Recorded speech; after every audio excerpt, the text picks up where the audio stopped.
দেখে দেখে রে সবাই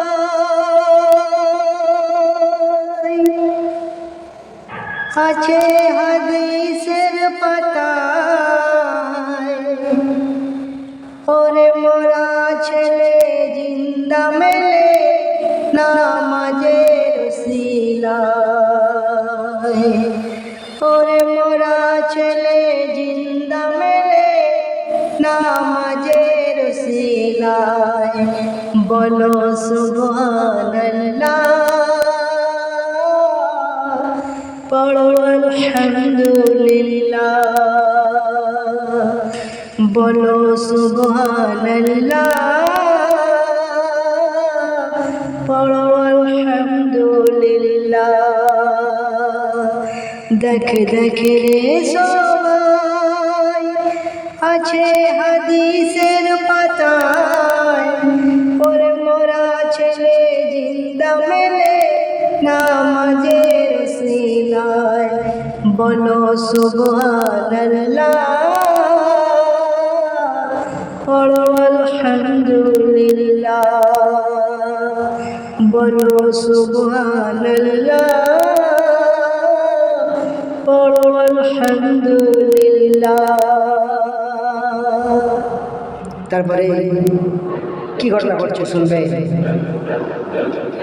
এক ইহুদি মেয়ে তার বাচ্চাকে নিয়ে যায় নবীর দ্বারে।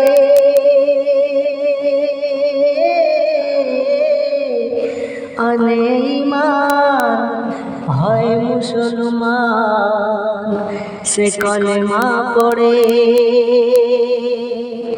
এক ইহুদি মেয়ে তার বাচ্চাকে নিয়ে যায় নবীর দ্বারে।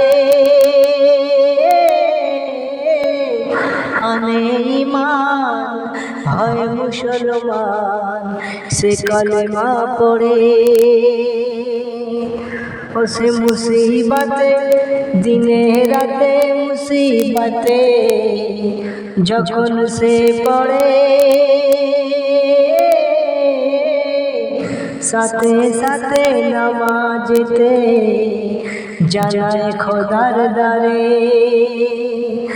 নামাজ ছিল যে তার প্রধান হাতিয়ার, নামাজ ছিল যে তার প্রধান হাতিয়ার।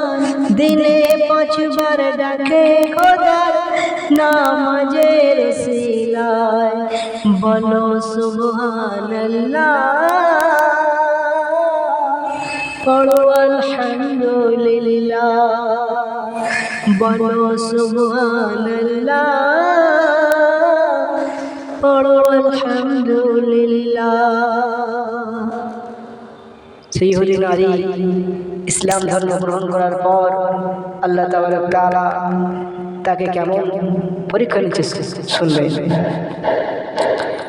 ও গো হঠাৎ করে পড়লো যে জ্বরে তার মাসুম ছেলে। ঘুমিয়ে গেল বিদায় নিল তার মাকে ফেলে। ও গো হঠাৎ করে পড়লো যে জ্বরে তার মাসুম ছেলে। ঘুমিয়ে গেল বিদায় নিল তার মাকে ফেলে। ওই মা জননী হয়ে পেরেশানি লাশকে জড়িয়ে বলে, ঘুমিয়ে গেলি বিদায় নিলি খোকা তোর মাকে ফেলে। মায়ের কান্না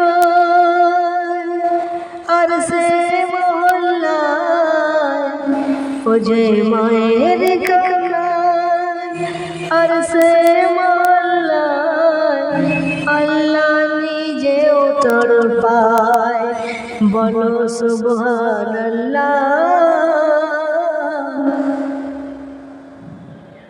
বলো সুবহানাল্লাহ। তো সেই বাচ্চা ইন্তেকাল করার পর যারা আরো পাড়া প্রতিবেশী ইহুদি নারীরা ছিল, তারা সেই মা জননীকে কেমন লাঞ্ছনা করছে শুনবে।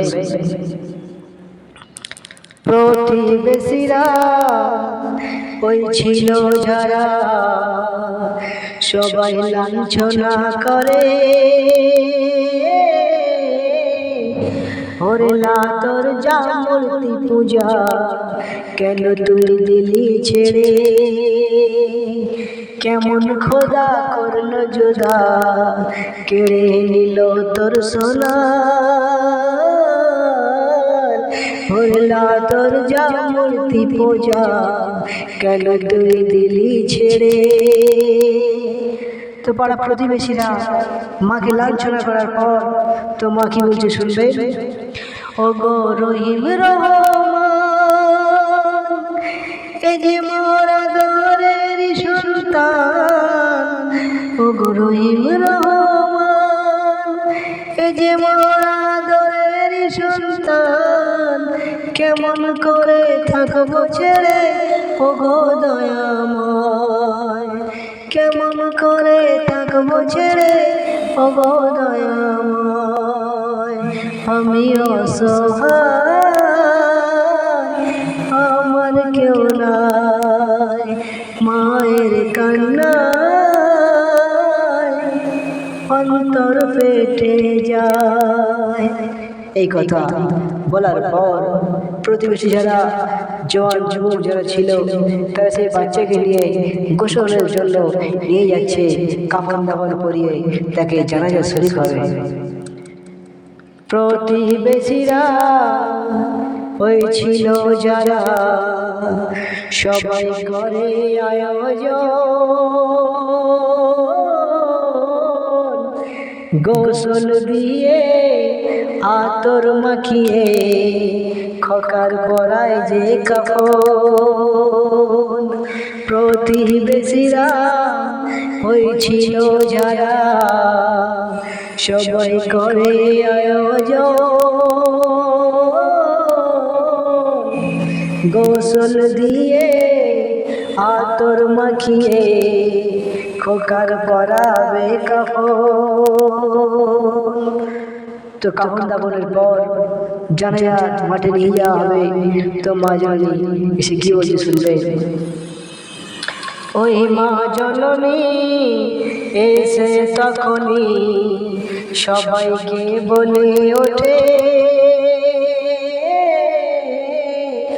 আমার 2 রাকাত নামাজের পরে খোকার দিও দাফন করে, আমার 2 রাকাত নামাজের পরে খোকার দিও দাফন করে।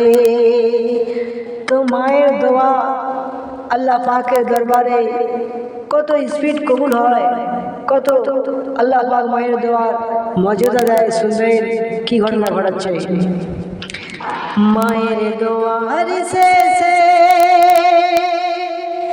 খোকার কান্না এলো ভেসে, মায়ের দোয়ার শেষে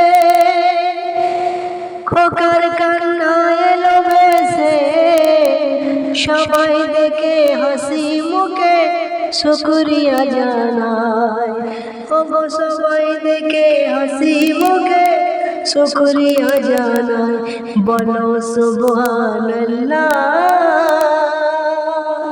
পড়ো আলহামদুলিল্লাহ। দেখ দেখ রে সবাই আছে হাদিসের পাতায়, ওরে মরা ছেলে জিন্দা মেলে নামাজের সিলায়, ওরে মরা ছেলে জিন্দা মেলে নামাজের সিলায়।